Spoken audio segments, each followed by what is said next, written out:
Hey YouTube, what's going on? Chris here. Happy Saturday to each and every one of you. I'm glad you're here with me today.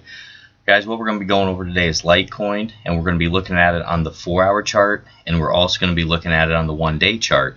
And what I'm going to do here, I'm going to show you my exact chart setup that I have right now on my computer that I'm just watching and I'm paying attention to. I'm doing a lot of trading on the 4-hour chart, guys. You know, I'm not a rich guy, and I need to be able to get as many Litecoin as possible before the halving, and I have to do it through trading. So, you know, I'm really watching this market, and there's a lot of things that are taking place, guys, and I just want you to be very careful to the downside and very careful to the upside as well. So we're going to strategize for that upside, and we're going to strategize for that downside. And remember, I'm not the guy to rub the crystal ball for you. What we're going to do here, we're going to have a plan for the upside, the downside, and the sideways. And you know, guys, you have to realize that this market is the most volatile, basically dangerous market in the world. And, you know, it really is the wild, wild west, and it's only for people who want to take this very seriously. So that's what I'm saying. I'm so proud of you guys who are here, who are really learning and growing, and I can see that when people are leaving me stuff saying, you know, I've really learned this, or I've learned that, and I'm studying this. And guys, there's so much for me to learn, so much for you all to learn, and we're just learning this together. So I'm just so blessed and very honored to be here with you guys. And, you know, we're just going to get into this. We have to ride the market makers' coattails. That's our job. So, guys, that's the biggest thing. All my book I'm reading right now, again, this is the fourth or fifth time I've read this book. It's Rule the Freaking Markets. And one of the biggest things he says in that is, if you don't have a plan, your plan is to fail. And we don't want to fail, guys. We want to have a plan. Okay, things in the market are definitely going to go different a lot of the ways than you may think they are. But that's why we have a plan for both sides. So if you guys like these videos, like, subscribe, hit that notification bell. I appreciate you being here with me. This is my exact chart, guys. Everything I'm looking at, I'm trading on the 4 hours. So that's where we're going to start in at here. Okay?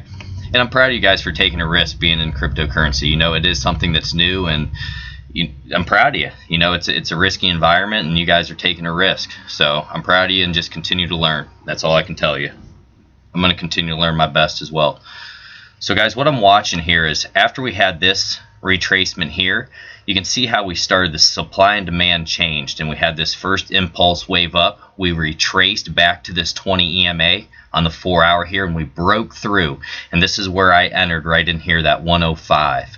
Once I saw that beautiful candle come out of that, and we had good volume, so that's how we knew. That's how you confirm. If we broke out of this with a candle that looked like that on low volume, most likely it'd be a 5% failure. But this wasn't. Another wave up, another impulse wave up, and we came back down. And what it looked like here with this bullish engulfing candle, and that's why I stayed in my position, coming off this hammer candle here as well, it looked like we were going to make another leg up to that 125, but that didn't happen. What happened was we came up here and we had a bearish engulfing candle, and that happened on this trend line break. This purple trend line is what I was watching here, and we ended up having a breakdown through that as well as that 20 EMA. And guys, whenever you see that, that can show you that we can fall even farther. And what happened was I put a stop loss at, it was 113, and I got out at 113, and I saw this huge fall happen, and I was looking at this support over here, so I started throwing bids around 102. I think it was 104, 103, and that's what I'm still in right now. I'm still sitting in that position from where I got my coins down in here off this wick right here, guys. And you can see this trend line now. The trend line that I'm watching now is this white trend line. And we're going to see if we can stay up above that, guys. But what I was banking on here when we fell so hard so fast, it was down like almost 14% when I was looking at it. But I was banking on, because of this support here, some type of a pullback, because a lot of times when you'll have these trend line breaks, you'll have a pullback onto it again, and it's a 50-50 shot on that. And at least, guys, 50-50 that when it breaks out like that, you have three options. It can break and just continue to run. It can break, come back up, test this trend line. That's kind of what I was thinking. We were going to come back up in this area and test again, and then potentially fall down again, or we could come back up here and get back in this trend line and continue that move higher. Okay, so what happened was after this, then we had another doji right here, and this took place on this trend line, so that's a good sign. We made another move up, and what I'm waiting for, and that formed a doji up here, what I'm waiting for now is to see if this was our correction. Okay, just like over in here, before we have another leg up to try to test this high, or if we're going to have a breakdown through this trend line here and we're going to head lower. So that's what I'm waiting for right now. And my alarm, guys, is at 110.74, and then I have one at 107.42. So I'm paying very close attention to this, and I also have this Fibonacci on here as well, guys. And you can see I'm a trend line freak. This is what I'm looking at. I mean, I find them so valuable. And I also have this overhead trend line, guys, and this was drawn on the 1 hour time frame. So I want to change it for our 4 here. We're going to go off the real bodies. So roughly right in that area. And you can see how we're getting very tight. It's almost like a little symmetrical triangle here in a way. There's a little too much white space in here, but it still counts. We're having higher lows here, guys, and lower highs.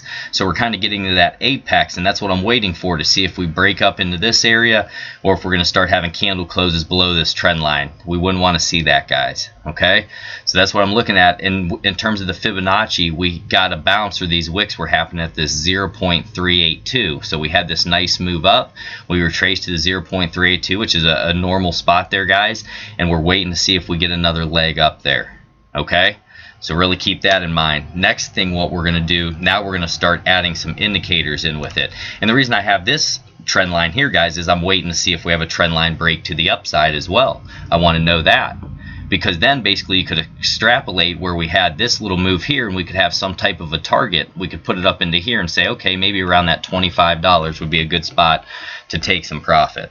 That type of stuff. So now what we're going to do, we're going to go out to the stochastic RSI, and what I do, I like to play the stochastic on the 4 hour here, and that's basically what I'm trading on, is using the stochastic, the MACD, the RSI, all that on the 4 hour, and I'm trying to trade it, guys. So and like I said, no one in this space, guys, I do not claim to be any type of expert. I've been doing this for 1.5 years now. You know, I study hard, but it's all self-taught and just trying to learn this stuff. So I'm no wizard, I'm no master. I'm just trying to do the best that I can, and, you know, try to help people along the way learn this stuff, because I do believe watching price action, guys, studying technical analysis and all this, and looking at these trend lines and stuff, people who don't believe in technical analysis, you can't tell me that this doesn't work. Look at this trend line break, guys. Well, I go on a little rant here.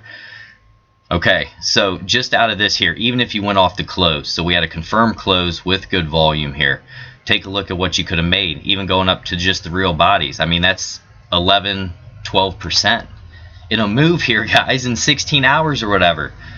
You know, I think we get a little too greedy in this space sometimes when we say, oh, we need 1,000x returns or whatever, guys. If you've doubled your money, you're doing great. If you 4x, that's amazing. If you 10x, you're the man. You know, so especially as this cryptocurrency market goes on and stuff, guys, it's not in its infancy how it was before. You know, in the innovator stage, we're in the early adopter stage now, so gains are going to be becoming more difficult than they were in the past, like in the ICO craze and everything.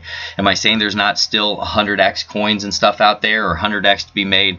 Not at all. I'm not saying that, because it definitely can happen still. But I mean, before, guys, you were seeing some people buying coins for 25 cents and they were going to $90.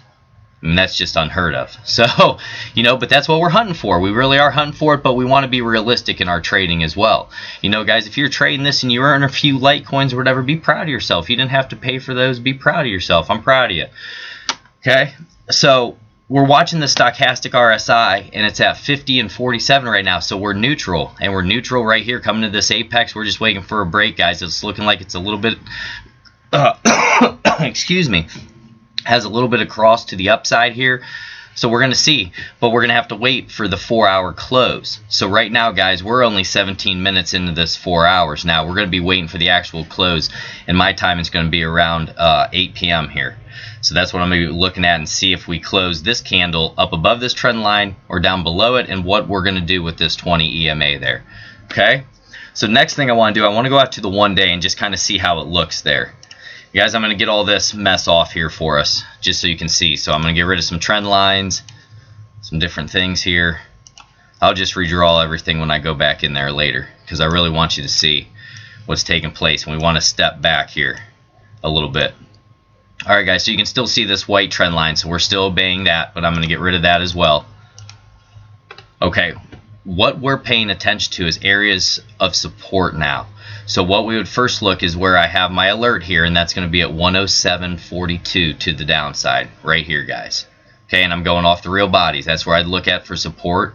Then it would be down here around 102.73, and that's going to line up with this 20 EMA. So that may be a spot if we break to the downside, the confluence of this support over here with this 20 EMA, that may be a spot to potentially go long. Say you weren't in it, guys, and you're expecting another leg up, that could be a good spot to potentially look at or set bids at around that 102.47, right in that range. Okay, now to the upside, my target is $25, guys. If we are to make a beautiful move out here and have another impulse there, I'm looking right in this area. Let me see if I can get out here for you. So it'd be the top right around in here, guys, right there. And you know what, let me put a resistance there for us. So roughly, guys, right around in here, $25, $28, depending if you're going off the wick or the real body. But that's what I would look at as overhead resistance if we are to have another push up, because that's a possibility. Bitcoin could make another push at 9,000, and that would probably bring Litecoin up to that $20, $25, depending on what it wants to do. But if Bitcoin wants to finally take a dump and cool down a little bit, then we'd start looking down around these areas, guys. Then I would look at this yellow trend line as well to see if we're going to have any type of support off that. Right now, the stochastic, we did get a negative cross, so on the daily we are crossing to the downside. We're at 54 and 64, so right now it really could do anything. Guys, we'll have to wait to see where the close is today. So we did get a bearish cross, but it's getting into a little bit more neutral territory where anything can happen, guys. Sometimes, you know, here's a spot here. We came down to about that neutral area, and then we pushed back up again, and that definitely could happen. So that's why we just want to watch both sides. But guys, I'm not going to keep you here too long. I just wanted to get into some stuff with you. Just be patient, wait. We're in a tight range right now, and we're just going to see if we make a break to the upside or to the downside. I appreciate you all being here with me. If you're going out tonight, be safe, guys. It's Saturday night. I just appreciate all you guys really helping this channel grow. You've been awesome. Take care, my friends.